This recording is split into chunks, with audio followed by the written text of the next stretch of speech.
اچھا، بعض اوقات استاد منع کرتا ہے کہ دیکھو فلاں کام نہ کرو کہ تمہاری تعلیم میں رکاوٹ ہو رہی، مثلاً وہ کہیں پڑھانے سے روک دیتا ہے آپ کو، یا کہیں جانے سے روک دیتا ہے. تو بالکل یہ ایسے ہی ہوتا ہے جیسے اپنے بچوں کو.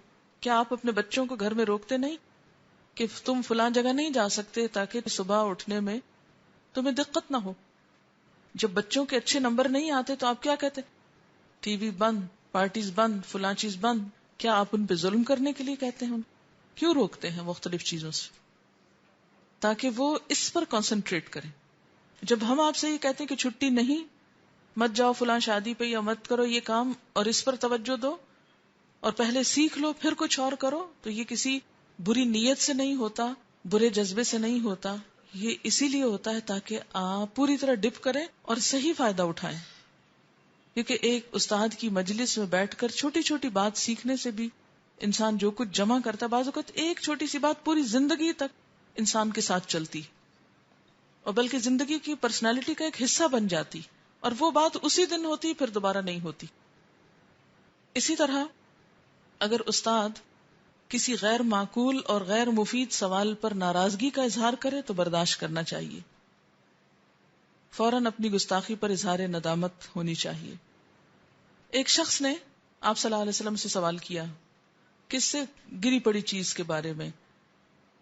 آپ نے اس کے بارے میں بتایا، حتیٰ کہ اس نے گمی ہوئی بکری اور گمی ہوئی اور چیزوں کے بعد سوال کرنے کے بعد کہا کہ گم شدہ اونٹ ملے تو کیا کریں، اس کا کیا کریں. آپ صلی اللہ علیہ وسلم کا چہرہ مبارک سرخ ہو گیا تو آپ نے فرمایا ما لک ولہا معہا، تمہارا اس سے کیا واسطہ، جو اس کے لیے ہے اس کے ساتھ ہے. یعنی وہ اپنا کھا سکتا ہے، اپنے چل پھر سکتا، اس کو کسی کا خطرہ نہیں، اسے وہ گما ہے تو گما رہنے دو، اس کا مالک خود ہی اس کو تلاش کر لے گا، تم اس کی فکر نہ کرو.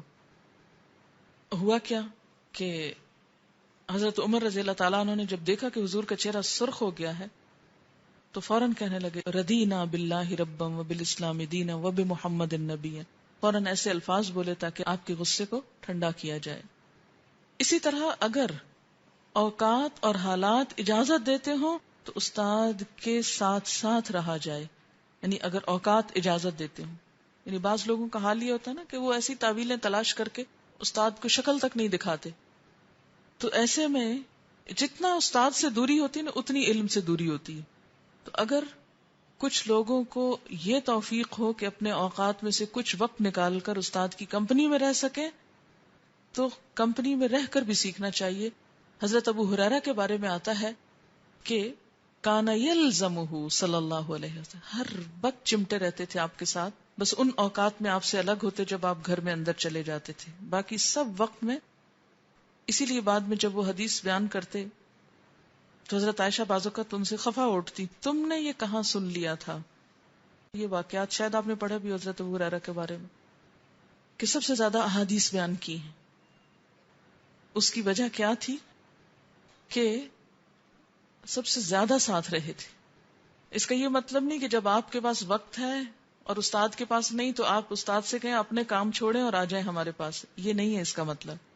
اس کا مطلب یہ ہے کہ جب استاد کے پاس بھی وقت ہے اور اس وقت آپ اپنا وقت نکالیں.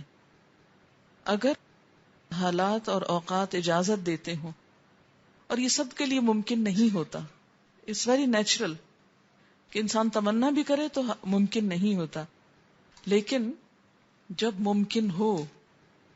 آپ کو میں نے اپنے ایک استاد دکھائے تھے جب شروع میں آئے تھے، تو جب میں پی ایچ ڈی کرنے کے لیے گئی تو اتفاق سے ان سے پہلے ہی دن ہماری ملاقات ہو گئی.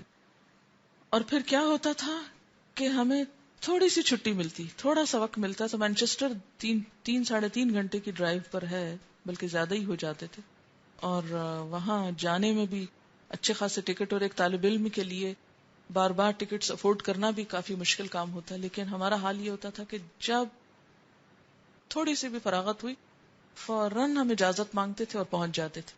میرے ہسبینڈ ساتھ ہوتے تھے، اور ایک ویڈیو بھی بنی ہوئی ہے، کسی وقت موقع ملا تو دکھاؤں گی، کہ رات تک پھر جب جاتے تھے تو ہم اس سارے وقت میں انتظار کرتے تھے کہ ہمیں میکسیمم ٹائم دیں. بس جس وقت وہ گھر چلے جاتے تھے، لیکن جو ہی آ کے بیٹھتے تھے، چاہے رات کے 2 بج جائیں 3 بج جائیں، لیکن اس وقت ہم جاگتے بھی تھے، تکلیف بھی اٹھاتے تھے، لیکن آپ کے پاس بیٹھتے تھے تاکہ ہم آپ سے سیکھ سکیں. اور وہ ان کی مرضی کا وقت ہوتا تھا, ہماری مرضی کا نہیں. جس وقت وہ اٹھ گئے ہم ان سے یہ نہیں کہتے تھے کہ اب آپ پھر بیٹھیں, بس اٹھ گئے تو اٹھ گئے, کیونکہ ہر انسان کی ایک لمٹ ہے. اور اس طرح جو کچھ ہم نے ان سے سیکھا ان 4 سالوں میں, وہ میں سمجھتی ہوں کہ میری زندگی کی ایک متاع ہے. میری اصل ذہنی جو ایک علم کے بارے میں اور جو کچھ اس وقت میں کر رہی ہوں, جو نقطہ نظر بنا ہے, وہ ان کی صحبت کا اثر ہے. کیونکہ عالم بھی تھے, عمل کرنے والے بھی تھے, اخلاص اور بہت کچھ اللہ نے ان کو صلاحیتیں دے رکھی تھی. تو بہرحال عام طور پر خواتین کے لیے کسی بھی مرد کے پاس بیٹھنا بہت مشکل کام ہے, لیکن اللہ نے میرے لیے ایک ذریعہ پیدا کر دیا. میرے شوہر ساتھ ہی تھے اور ان کا تعاون ساتھ تھا, تو وہ مشکل ترین مرحلہ بہت آسان ہو گیا. لیکن اگر ویسے میں اپنے اون پہ ہوتی تو میں چاہتی بھی جتنا تو کہاں بیٹھ سکتے تھے, کہاں رہ سکتے تھے. بہرحال کہ سب کر بھی نہیں سکتے علم کی وہ خدمت, لیکن چند لوگ تو ہر معاشرے میں ہونے چاہیے کہ جو ایسا بوجھ اٹھائیں, کیونکہ علم ہی سے معاشرے کی فارمیشن ہوتی ہے اور معاشرے کا رخ پلٹتا ہے جب سوچ بدلتی. تو اب اس وقت جاب اورینٹڈ جو ایجوکیشن ہے اس کے لیے تو بہت کچھ وسائل اور ذرائع ہیں, لیکن جہاں سے ہمارے دین کا چشمہ پھوٹتا ہے وہ سب کچھ دور سے دور ہوتا چلا جا رہا ہے. تو ان سنتوں کو زندہ کرنے کی ضرورت ہے جس سے ابتدائی دور کے مسلمانوں کے اندر اخلاق پیدا ہوتا. میں آج ہی صبح ایک پڑھ رہی تھی, آپ کو معلوم ہے کہ جب مسلمان فوجیں اتری تھی ایران میں, تو ایران میں اس وقت نہ تو مسجدیں تھیں اور نہ ہی کوئی ایسی جگہ تھی کہ جہاں اندر نماز پڑھتے تھی. کھلے میدانوں میں صف بناتے تھے اور نماز پڑھتے تھے. اس منظر نے بے شمار لوگوں کے دل اسلام کے لیے کھول دیے. یہ کیسے لوگ ہیں, اتنا ڈسپلن ہے ان میں, اتنی سیدھی لائنیں بنا کے نماز پڑھتے ہیں. آپ کبھی بھی آپ نے دیکھا ہوگا کہ اگر آپ کعبہ کو کبھی دور سے دیکھیں اور نماز کے وقت دیکھیں تو تصویر کتنا اٹریکٹ کرتی. آپ کو معلوم ہے کہ رستم نے دیکھا تو سر پیٹ دیا, کہنے لگا, اس کا جملہ تاریخ میں موجود ہے کہ اکل عمر کبدی یعلم الکلاب الآداب. ہے تو بڑا خراب زمانہ اس کا. کہتا ہے رستم, عمر نے میرا کلیجہ کھا لیا, میرا کلیجہ کھا گیا عمر, کہ اس نے کتوں کو ادب سکھا دیے. یعنی عربوں کو وہ کیا کہتے تھے؟ کلاب کہتے تھے. یعلم الکلاب الآداب, کہ اس نے ان وحشی جانوروں کو اتنا ادب سکھا دیا ہے کہ یوں ڈسپلن میں کھڑے ہو کے نمازیں پڑھتے ہیں. صرف اس سین نے ان کے دلوں کو ہلا دیا تھا. یعنی عرب واقعی ایسی قوم تھی کہ جو پوری دنیا میں کوئی توجہ کے قابل نہیں تھی. روم اور ایران اس وقت بہت کلچرڈ قومیں تھی, سویلائزڈ. تو ان کے سامنے وہ قوم جو وحشی قرار پاتی تھی وہ آج اتنے ڈسپلن میں کھڑی ہے تو ان کے تو ہوش پھر گئے. تو یہ سب کچھ کس نے سکھایا؟ اسلام نے یہ ادب سکھایا, یہ سب تعلیم. اور دن میں 5 دفعہ یہ ڈسپلن ہمارے ہاں موجود ہے, لیکن افسوس کہ وہ دین کو ہم نے دنیا پہ اپلائی نہیں کیا, اس کو مسجد میں بند کر دیا اور باہر نکل کے ہم وہی بھیڑ بن گئے. تو اس میں بھی بنیادی طور پر تو استاد کا کردار ہے نا, کہ وہ دین کو دنیا میں لا کر دکھاتا ہے کہ عمل ایسے کرنا, خالی کتابوں سے نہیں آتا. یہ استاد کی بات کو پوری توجہ اور یکسوئی سے سننا چاہیے. نبی صلی اللہ علیہ وسلم نے فرمایا, استنصت الناس, استنصت چپ کروا دو الناس لوگوں کو. اسی لیے کہتے ہیں کہ بعض اوقات آپ صلی اللہ علیہ وسلم جب خطاب کرتے یا ایھا الناس تو جو جہاں ہوتا وہیں رک جاتا. ایسے ہی ایک دفعہ آپ نے یا ایھا الناس پکارا, ایک شخص آدھا دھوپ اور آدھا سائے میں تھا, وہیں بیٹھ گیا. ایک پاؤں مسجد کے اندر اور ایک باہر, وہیں بیٹھ گیا. کہ آپ نے بلایا ہے تو بس اب الرٹ, کیا کہا جا رہا ہے. ہمارے ہاں تو چلا چلا کے کہتے آ جاؤ, بیٹھ جاؤ, پڑھو, سنو. پھر اسی طرح استاد کے ساتھ تواضع اور انکساری کا معاملہ کرنا چاہیے. آپ صلی اللہ علیہ وسلم نے فرمایا, تواضعوا لمن تعلمون منہ, ان لوگوں کے سامنے عاجزی کرو جن سے تم سیکھتے ہو. چیخ چلا کے, بدتمیزی سے, بےہودگی سے بات نہ ہو. اسی طرح استاد کے لیے جو کھڑے ہونے کا مسئلہ ہے, اس میں تعارض ہے احادیث میں ایک جگہ پر آتا ہے کہ جو شخص یہ پسند کرے اپنے لیے کہ لوگ اس کے لیے کھڑے ہوں، وہ اپنا ٹھکانہ جہنم میں بنائے، یعنی ناپسند ہے. اور دوسری طرف آپ صلی اللہ علیہ وسلم نے جب یہ کون آئے تھے کسی قوم کے سردار، تو آپ صلی اللہ علیہ وسلم نے لوگوں کو کہا قوموا لسیدکم، اپنے سردار کے لیے کھڑے ہو جاؤ، یعنی احترام میں کھڑے ہو جاؤ. تو اس سے علماء نے کیا موافقت پیدا کی ہے کہ استاد ڈیمانڈ نہ کرے اور یہ پسند نہ کرے کہ وہ آئے تو لوگ کھڑے ہوں، لیکن اگر تربیت اور ڈسپلن کے لیے کلاس میں بچوں کو کھڑا کرنا پڑے تو اس میں حرج نہیں ہے، جسے ہمارے یہاں اسکولوں میں ہوتا ہے نا. اور اس سے کیا ہوتا ہے، ایک دم ایکٹیو بھی ہو جاتے ہیں بچے اور ڈسپلن بھی تھوڑا سا آ جاتا ہے. اس لیے اگر کوئی بچہ بیٹھا رہ جائے تو اس کو برا نہ سمجھے استاد، یا خود سے ڈیمانڈ نہ کرے، لیکن تربیت کے لیے بچوں کو کھڑا ہونے کی عادت ڈالی جا سکتی. اسی طرح جیسے گھر میں کوئی آیا ہے تو اس میں کیا ہے، جیسے حضرت فاطمہ رضی اللہ تعالیٰ عنہا آتی تھی تو آپ صلی اللہ علیہ وسلم کیسے استقبال کرتے تھے، کھڑے ہو جاتے تھے ان کے لیے. اسی طرح اگر استاد کے ساتھ اختلاف بھی ہو جائے تو بھی احترام کا معاملہ ہو، جیسے والدین کے لیے آتا ہے نا وصاحبہما فی الدنیا معروفا، کہ معروف طریقے سے والدین کے ساتھ معاملہ کرو. اسی طرح سبق کی مقدار، ترتیب، ترکیب، اس میں استاد کی رائے پر عمل کیا جائے. جیسے میں صبح کہہ رہی تھی نا کہ ترتیب سے، کیوں؟ اس لیے کہ استاد کا تجربہ اس معاملے میں فائدہ دیتا ہے. ورنہ علم تو کتابوں میں لکھا، یہ سب گرامر کتابوں میں لکھی، گھر بیٹھ کے پڑھ لیں، لیکن وہ ترتیب آپ کو آئندہ زندگی میں فائدہ دے گی، پھر آپ بھولیں گے نہیں چیزیں. استاد کی ناراضگی جو ہے یہ علم سے حرمان یعنی محرومی کا سبب بنتی، اس لیے اس کو ناراض کرنے سے بچنا چاہیے. اسی طرح ایک اور حدیث ہے، تعلموا العلم وتعلموا للعلم السکینۃ والوقار وتواضعوا لمن تتعلمون منہ. علم سیکھو اور علم کے لیے سکینت اور وقار سیکھو. سکینت کا کیا معنی ہے؟ پیسفل رہنا سیکھو، ہر وقت ہری ہری میں بھاگ دوڑ اس سے علم نہیں آتا.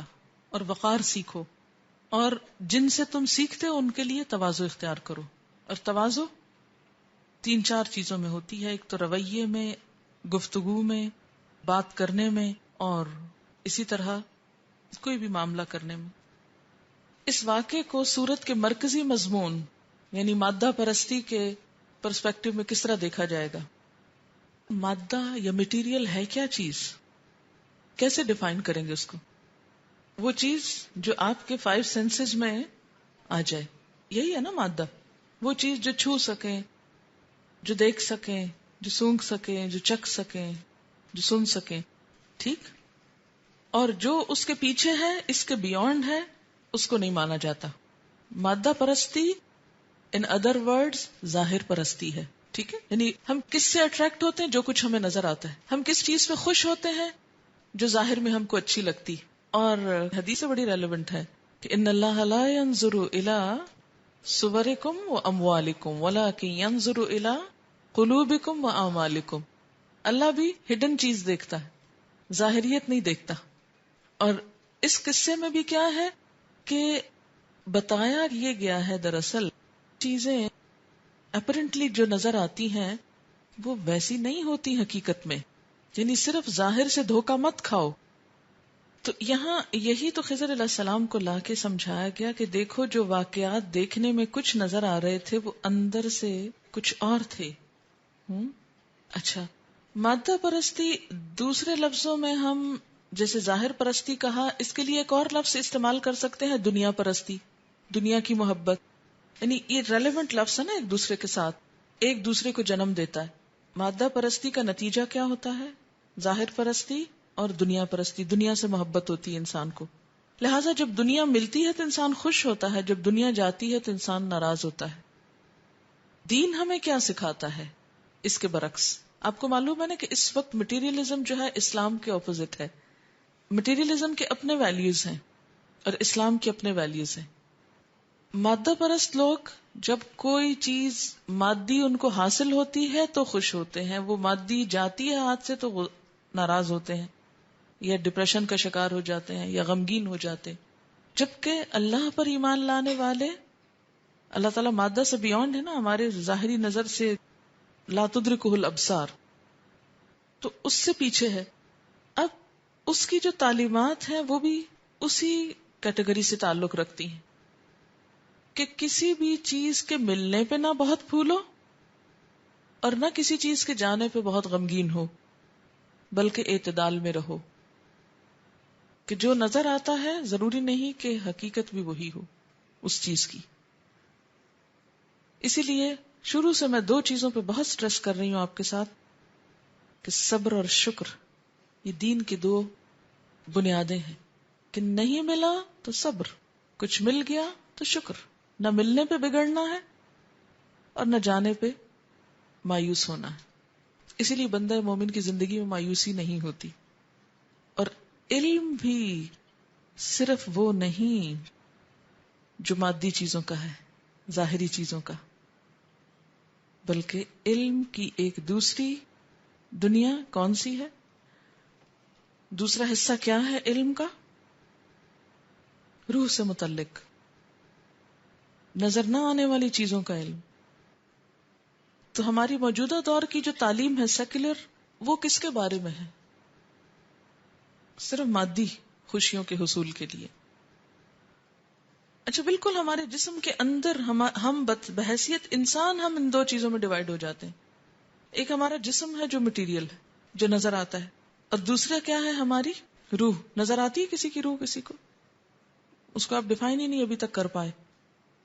اب آپ دیکھیں کہ خود لائف میں یہ دونوں چیزیں موجود ہیں. اگر روح ہو اور جسم نہ ہو تو لائف نظر نہیں آتی. لائف کو نظر آنے کے لیے جسم کی ضرورت ہے. جسم کے کچھ تقاضے ہیں، لیکن اگر روح کے تقاضوں کو بھول جایا جائے تو انسان نامکمل ہو جاتا ہے. نہ اسے اس دنیا کی خوشیاں حقیقی معنوں میں مل سکتی اور نہ آخرت کی. خوش کب ہوتے ہیں؟ جب کچھ ملتا ہے ہم کو، اور غمگین کب ہوتے ہیں؟ جب جاتا ہے. حضرت ایوب علیہ السلام کا رویہ اس سے برعکس کیوں تھا؟ آپ کو معلوم ہے کہ وہ دنیا کے امیر ترین انسان تھے، لیکن جب ان سے سب کچھ چھن گیا تو اس وقت بھی وہ بڑے خوش تھے. وہ کیا کہنے لگے؟ اب تیرے اور میرے درمیان کچھ بھی نہیں رہا. پہلے یہ مال تھا، اولاد تھی، بیوی تھی، کیا کچھ تھا. اب یہ سب تو نے لے لیے، اب میرے اور تیرے درمیان کوئی نہ رہا. وہ اب بھی خوش ہیں. تو خوشی دراصل کیا ہے؟ سوچ کا فرق. دین ہمیں سوچ کا فرق دیتا ہے. اور اس واقعے میں، اچھا نہ صرف یہ کہ اس واقعے میں، بلکہ پہلے واقعے میں بھی دیکھیں، توکل. سب کچھ چھوڑ کے رب مل گیا، سب کچھ مل گیا. اس کی خاطر غار بھی جنت بن گئی ان کے لیے. سب کچھ چھن گیا نا ایک طرح سے، سب چھوڑ آئے. وہ چند سکے تھے، وہ اس کو آپ اگنور کریں اس لیے کہ وہ ہمیشہ کے لیے تھوڑی کام آتے.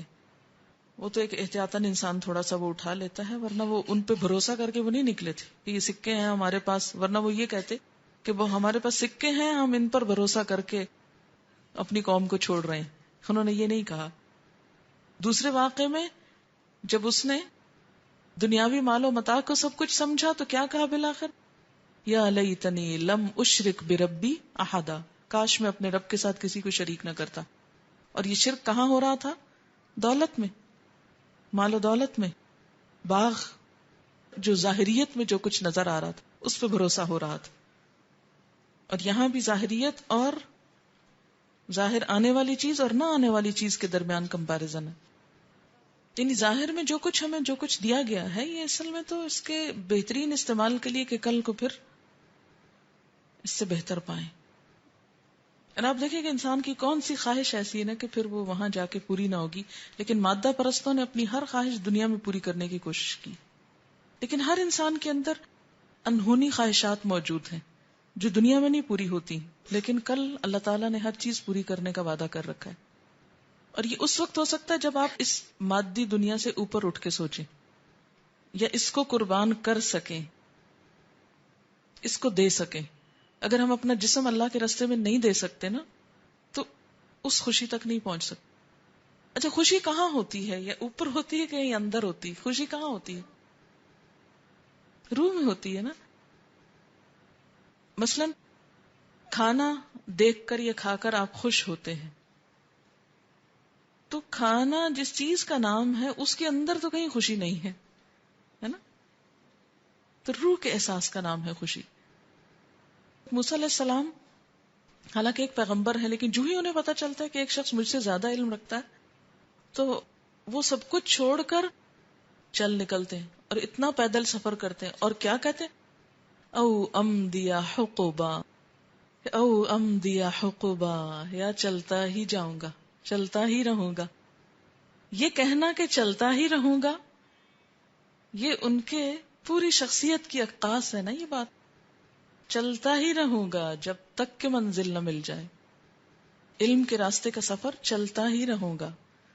تو آپ دیکھیے کہ ہم سب کے لیے اس میں ایک بہت بڑا لیسن ہے کہ ہم عموماً علم کس کو سمجھتے ہیں؟ جس کے نتیجے میں کچھ دنیا مل جائے ہم کو، اور اس علم کو علم ہی نہیں سمجھتے کہ جہاں روح کی خوشی کا کچھ سامان ہو.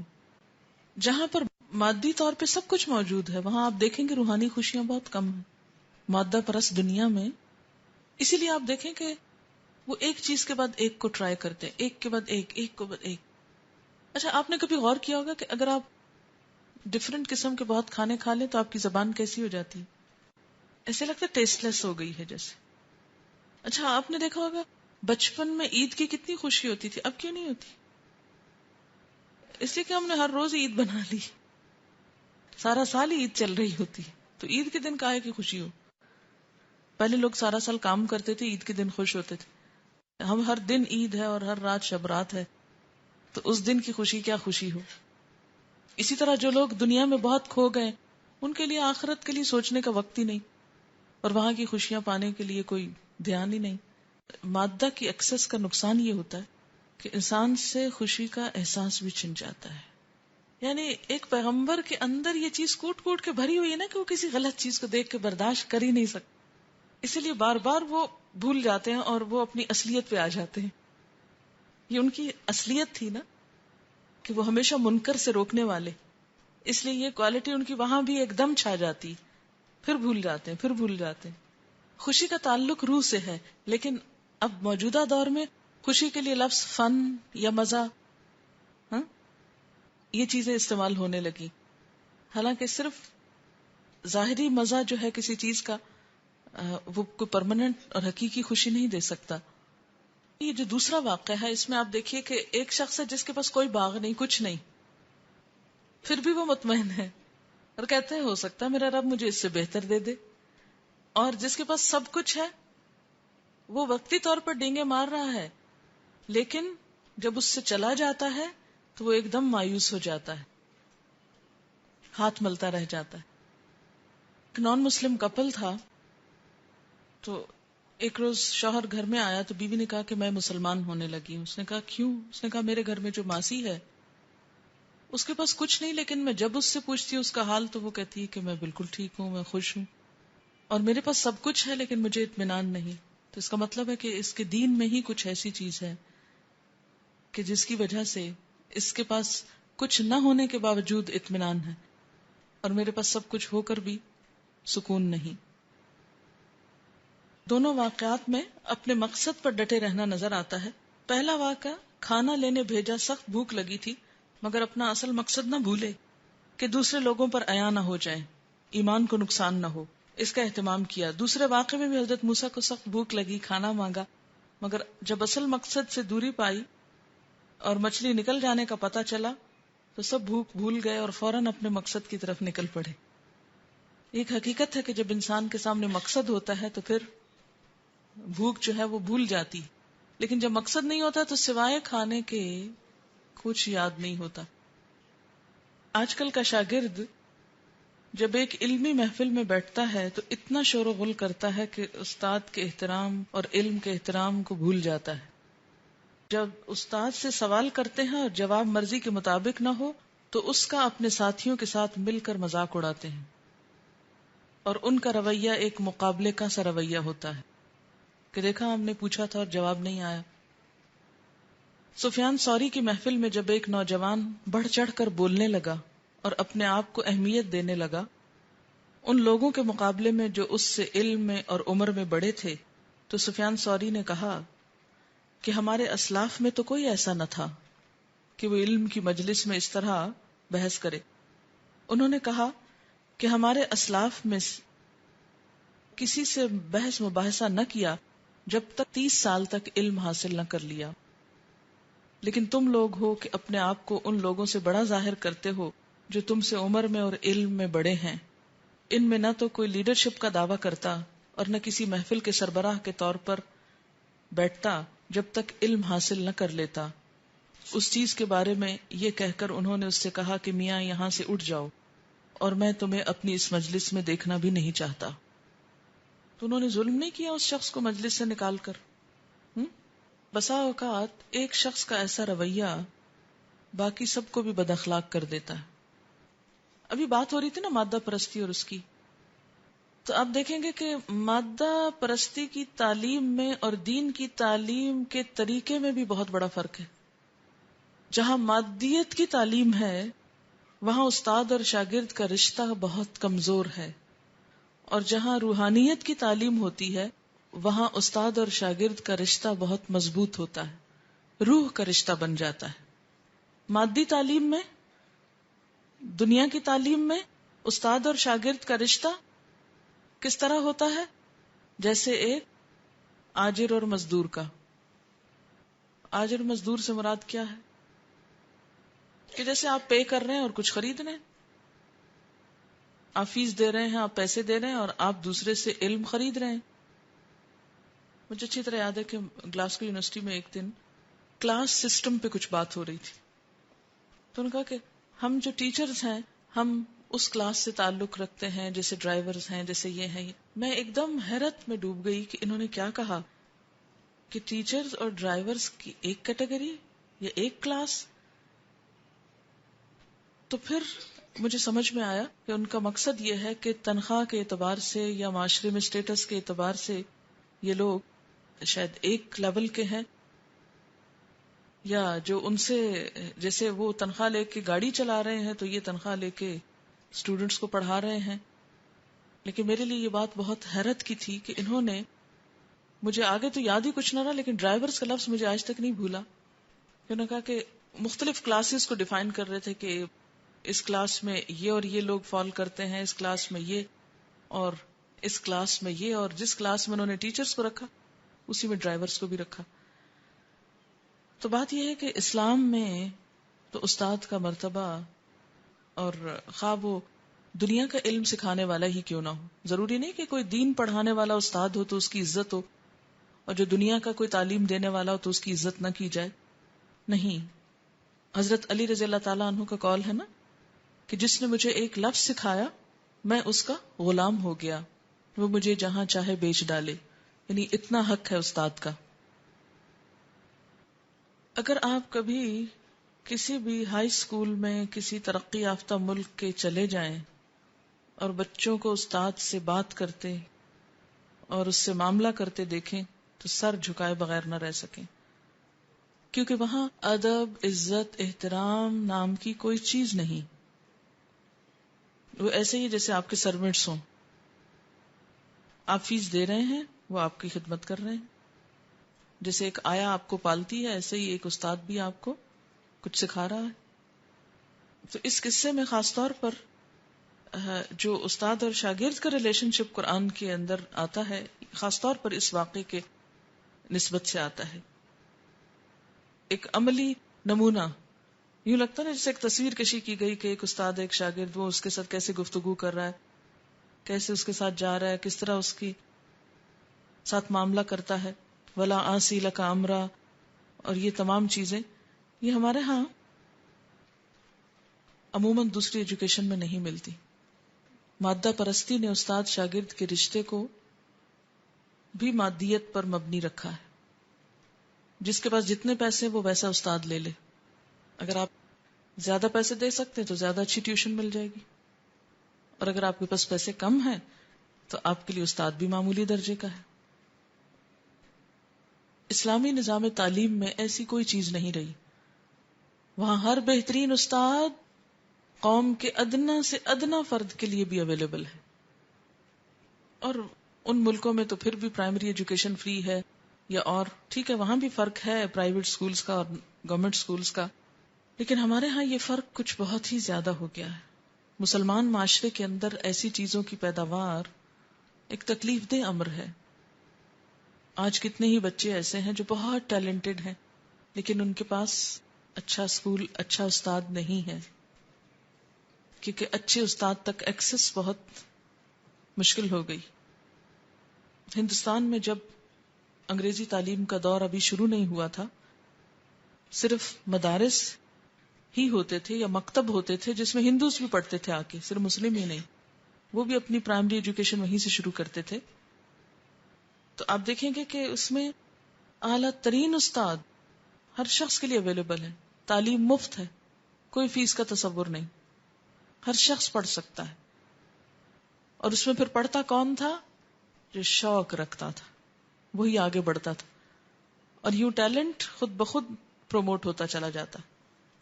اب کیا ہے، بعض اوقات بچوں میں ٹیلنٹ نہیں ہے، وہ پڑھنے کے قابل نہیں، لیکن ان کو پش کیا جاتا ہے، ماں باپ اپنی وش کے مطابق کہ نہیں تمہیں میرے لیے یہ بن کے دکھانا ہے. اور اس سے بضع اوقات گھر میں ایک عجیب ٹینشن پیدا ہو جاتی کہ بچے کے اندر وہ صلاحیت نہیں وہ بننے کی، لیکن مادی دنیا کی ریکوائرمنٹ ہے کہ آپ یہ بنیں. نتیجتاً اس انسان پہ بھی ظلم ہوتا ہے اور نتائج بھی سامنے جو آتے ہیں وہ ہم سب دیکھ رہے ہیں.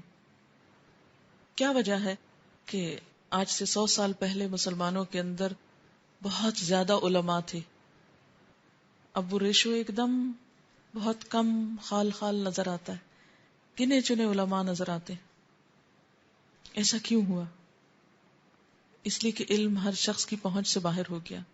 صرف دہلی شہر کے اندر 5000 مدارس تھے انگریز کے آنے سے پہلے، اور ان کی جو تنخواہ تھی وہ حکومت کی طرف سے آتی تھی. انگریز نے آ کے کیا کیا؟ سب تنخواہیں بند کر دی، مدارس تتر بتر ہو گئے. پھر اس کے بعد دوبارہ اسٹیبلش ضرور ہوئے ہیں ذاتی کوششوں کی بنا پر. اسی وجہ سے ہم دیکھتے ہیں کہ ہندوستان پاکستان کے اندر اب بھی اتنے مدارس ہیں اور دینی اقدار کے تحفظ کے لیے جو کوششیں ہیں وہ ہمیں مثلا اسپین میں نظر نہیں آتی. آپ کو معلوم ہے کہ اسپین میں جب مسلمانوں کی حکومت تھی تو 100% لٹریسی ریٹ تھا، بہت زیادہ علماء تھے. اسپین کے علماء کی تاریخ پر والیومز ہیں، بے شمار کتابیں. جہاں وہ عام مادی خوشحالی تھی وہاں علم میں بھی بہت ترقی تھی، ادب میں، علم میں، ہر چیز میں، سائنس میں. لیکن جب مسلمانوں سے حکومت گئی وہاں کی تو نتیجہ کیا ہوا کہ اسلامی تشخص بھی ختم ہو گیا. جبکہ اس کے برعکس ہندوستان میں جب مسلمانوں سے مغلیہ حکومت گئی تو اسلامی تشخص ختم نہیں ہوا، کیونکہ انڈیویجولز آگے آ گئے اور انہوں نے اپنی قربانیاں کر کے یہ مدارس بنائے اور اس میں مفت تعلیم کو رواج دیا. جبکہ وہاں ایسا کوئی سلسلہ نہ رہا، اور بالآخر مسلمان علماء کیا، عوام کیا، کتب خانے کیا، ہر چیز آہستہ آہستہ ختم ہو گئی اور اسلام بالکل اجنبی ہو گیا ان علاقوں میں جہاں افراد نے اس کو آگے بڑھ کر قربانیوں کے ساتھ نہیں پالا. آج بھی آپ دیکھیں کہ بے شمار مدارس ہیں جو بغیر کسی حکومت کے فنڈنگ کے اور کسی بھی سرپرستی کے کام کر رہے ہیں، اور بے شمار لوگ وہاں سے پڑھ رہے ہیں. ابھی اس سے کوئی بحث نہیں کہ اس کا معیار کیا ہے، اس سے نکل کے آ رہا ہے، لیکن کچھ بھی ہے. ہزاروں مسجدوں میں اذان تو ہوتی ہے نا، یہ تو نہیں بند ہوئی نا، کم از کم نمازیں تو ہوتی ہیں. ٹھیک ہے، اس کے کچھ دوسرے پہلو بھی ہوئے کہ وہ پھر صرف حفظ پہ یا صرف بنیادی ایجوکیشن پر توجہ ہوئی اور باقی علم کے میدان میں پیچھے رہ گئے. کچھ اور مشکلات ضرور ہیں، وہ اپنی جگہ ہیں، لیکن ایک مثبت پہلو یہ بھی ہے کیونکہ اب بھی آپ دیکھیں بعض علاقے ایسے ہیں کہ جہاں پر اگر مسجدیں نہیں، امام نہیں، تو جنازہ پڑھانے والا بھی کوئی نہیں. تو کم از کم ان لوگوں نے دین کو اس اینگل سے تو زندہ رکھا ہے. تو یہ اسی وجہ سے یہ خدمت ہوئی کہ مادہ پرستی نہیں تھی. اگر ان لوگوں میں بھی مادہ پرستی آ جاتی، مال کی محبت آ جاتی، تو یہ قائم نہیں رہ سکتے تھے. اور جیسے کہ میں نے بتایا کہ دہلی میں ابتدا میں ایسے ہوا کہ وہ مکتب ختم ہوئے اور اس کے نتیجے میں عام لوگوں میں جو لٹریسی ریٹ بہت زیادہ تھا وہ ایک دم ڈاؤن ہو گیا. قرآن کی تعلیم کا صحیح انتظام نہیں رہا، جو آج تک دوبارہ اسٹیبلش نہیں ہوا اس طریقے پر. اب بھی انڈیویجولی مسجدوں میں پڑھایا جاتا ہے، لیکن وہ جو ایک سسٹم تھا مسلمانوں کے پاس کہ ہر بچہ جو مسلمان ہے وہ قرآن پڑھے، وہ ابھی تک دوبارہ ریوائیو نہیں ہوا. اور اب ہم دیکھتے ہیں کہ ہماری نئی نسلیں کس طور پہ بڑی ہو رہی، ان کے قرآن پڑھنے کا حال کیا. آج کا طالب علم جب علم کی غرض سے استاد کے سامنے بیٹھتا ہے تو ٹانگ پہ ٹانگ چڑھا کر بیٹھتا ہے، اور اس سے بھی کچھ گریز نہیں کرتا کہ اس کے پاؤں استاد کی طرف ہیں اور اس کے بیٹھنے کا انداز کیا ہے. ایسے شاگردوں سے اگر استاد کوئی سوال بھی کرے تو مرضی سے جواب دیتے ہیں. پھر یہ ایک اور لکھتی ہیں کہ ابو زید الدبوسی اس سلسلے میں کہتے ہیں کہ جب کسی طالب علم کو اس کی غلطی پہ ٹوکا جائے تو وہ معذرت کرنے کی بجائے آگے سے مسکرانا شروع کر دیتا ہے. اگر ہنسی علم کو ظاہر کرے تو وہ صحرا کے درندے سے زیادہ کوئی علم نہیں رکھتا. سفیان ابن عیینہ کہتے ہیں بہت عرصہ پہلے عبداللہ بن عمر ہمارے پاس آئے. جب انہوں نے طالب علموں اور علم کے ساتھ ان کے رویے کو دیکھا تو فرمایا تم نے علم اور طالب علم کو بے عزت کر دیا. اگر حضرت عمر دیکھتے یا ان تک یہ خبر پہنچتی تو تم لوگوں کو سختی سے پیٹتے. یعنی ان کے بیٹھنے کے انداز اور علم کے ساتھ جو کوتاہی تھی اس پر یہ بات کی. یہ تمام واقعات فتنہ دجال سے کیسے ریلیٹ کرتے ہیں؟ دجال کا فتنہ بھی اصل میں مادی تہذیب کا فتنہ ہے. یعنی دجال ایک شخص ضرور ہوگا، لیکن یہ کہ بنیادی طور پر دجال مٹیریلسٹک جو ورلڈ ہے اسی کو ریپرزینٹ کرتا ہے. وآخر دعوانا ان الحمد للہ رب العالمین. سبحانک اللہم وبحمدک نشہد ان لا الہ الا انت نستغفرک ونتوب الیک. السلام علیکم ورحمۃ اللہ وبرکاتہ.